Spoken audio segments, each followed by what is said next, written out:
kagadapan! Pinakasalan ka lang, pero ako ang mahal! Ano hindi ka matanggap na ayaw mo si Gerald? Laos ka na kasi! Ayaw nila sa'yo, sawa na siya sa'yo! Ano?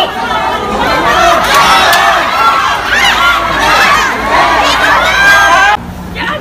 Ha? Ano ba, Gina? Talagang papatayin mo ko para lang sa lalaki? Akala mo ba nabibig mo?